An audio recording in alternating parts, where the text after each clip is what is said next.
Are you looking to make a move to Connecticut from out of state in 2025, and are you unsure of how to make that happen in the smoothest way possible? Hi, I'm Joe Cafasso with eXp Realty, and I've helped dozens of families make that move virtually and make that transition as smooth as humanly possible. So let me go over the 8 steps that we need to do to ensure that your move is smooth as well. Number one, we have to set a realistic expectation for the timeline of making that move. If you're looking to move to Connecticut and you're in California, most realistically, you're not going to be able to make that move in 2 to 3 weeks. This could be a 2 month, 3 month, or even 6 month process of getting all the things lined up to make that move smooth. So, what are some of those things? One is we're going to have a conversation of what you're looking for and where you're looking to move in the state and why.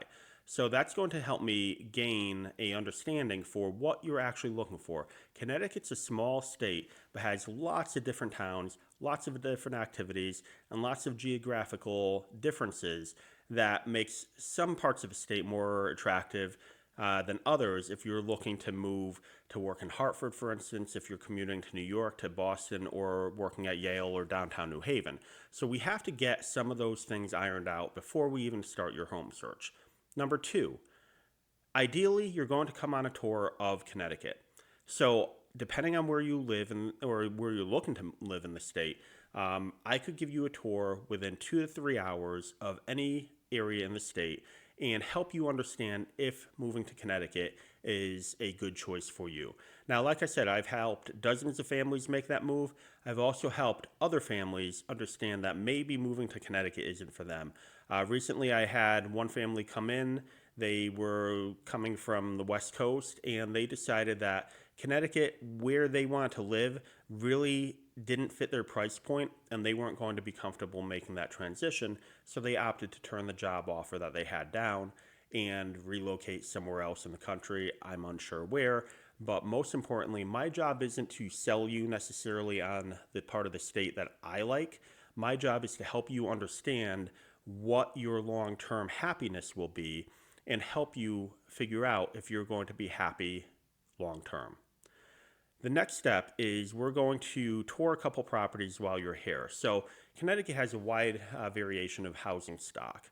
Connecticut is an older state, so we have a lot of older homes. We don't have a tremendous amount of new construction, especially at mid price points.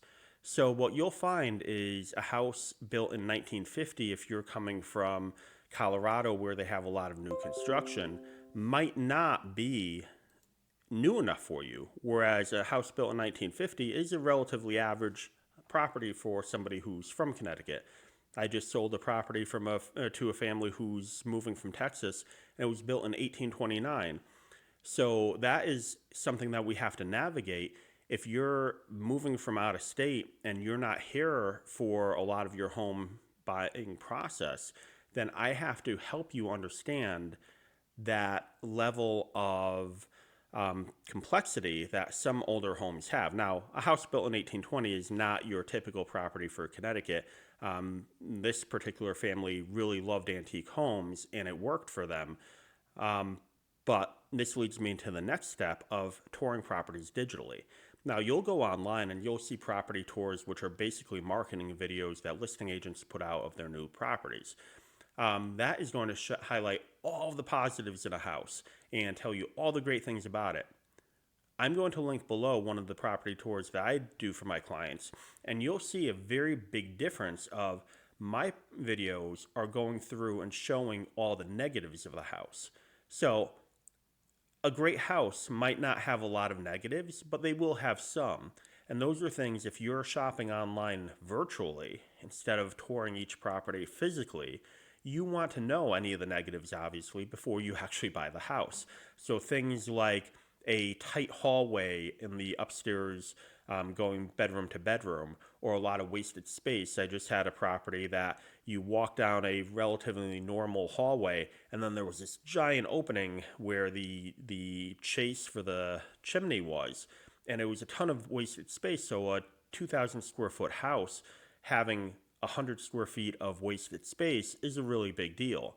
So things like that, you want to see, you don't want a professional videographer's wide angle lens view of the house. You want to see a realistic expectation of what you're going to see when you walk into your house after you purchase it. So, and again, this might seem like a foreign concept of getting a house under contract without ever stepping foot in it, but we do it all the time. And in one of the next steps, I'll show you how that's done. So the next step is the offer and inspection period. When you're buying a house virtually, all the paperwork's done electronically. You electronically sign all the documents. That's not a big deal. But your next step is going to be the home inspection. So ideally, and I highly recommend where possible, once we get a property under contract, when you set up your home inspection, you actually set up a flight to come out and tour the property in person for the very first time.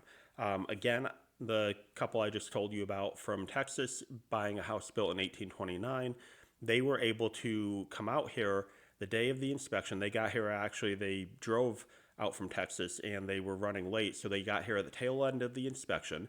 The inspector goes through the whole house, finds every single little nut, bolt, cranny that's wrong with the house, and they give anywhere from a 50 to 80 page report of the condition of the property.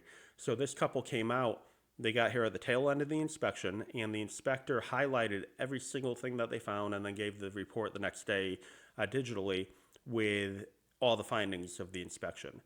But my clients were able to spend a couple hours in the house for the very first time, exploring it and making sure that they were comfortable with the property before they closed on it. Next is the closing process. Now, again, if you're going back, packing up your house, say in California, and coming back to Connecticut, you might not physically be here for the closing, and that's perfectly okay. So my job is to make sure that any repairs that came up during the inspection that we negotiated with the seller, if there were any, are all completed prior to you signing for the closing, and make sure that they're done in a professional manner, and we have receipts and we know exactly what was done and what was supposed to be done was actually done. So then you will work with your mortgage company and your attorney, and you will close virtually unless you're coming out here the day of the closing, which a lot of people do not do. So you will work with that lender and the attorney to set up a notary in your home state. You'll sign all the paperwork, scan it back to the attorney, and then overnight the hard copy of the paperwork. Now, if you're looking to have any work done on the house before you move in, I just was with a client. We bought a house in New Haven, and again, they were moving out here from California. From the time that they signed all the paperwork, we had a new roof put on the house. The entire interior of the house, any wallpaper taken down, walls painted, popcorn ceilings sanded down flat, hardwood floors refinished, all the carpeting removed, engineered flooring put in one room, kitchen cabinets painted. They had a whole scope of work that they wanted done. I worked with several different contractors. I got them multiple quotes for all the work to be done, and I made sure that by the time they moved out here on the timeline that they had set, all the work was done. And when I handed them the keys to their new house, they moved into a totally remodeled house that was everything that they wanted and expected to have been provided with. So that's, again, one of the services that I offer is to maintain and monitor any construction work that's done when you're purchasing the house. And then finally, closing and onward. So in my 21 years of experience, I have dozens and dozens of contractor relationships for absolutely anything that you need done to your house. So for instance, a septic tank is being replaced in one of the properties I'm closing on now.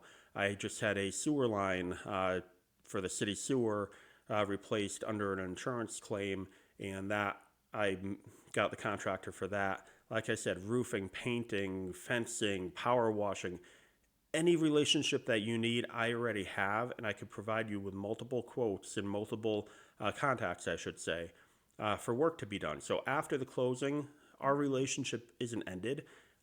Again, anytime that you need a contractor, you just send me a text, and I'm able to give you different recommendations for contractors who will make sure that you have the best pricing and the highest quality work possible at your price point to be done to absolutely any aspect of the house that you have. So, if you'd like to set up a consultation, I could go over in 30 minutes or less what it takes to move to Connecticut and give you some different ideas if you're unsure of where to move to. And we could set up a time where I could take you on a tour of the state and show you everything that Connecticut has to offer and hopefully make your home buying process as smooth and easy as possible. So feel free to reach out. My contact info is below. And again, my name is Joe Cafasso with eXp Realty.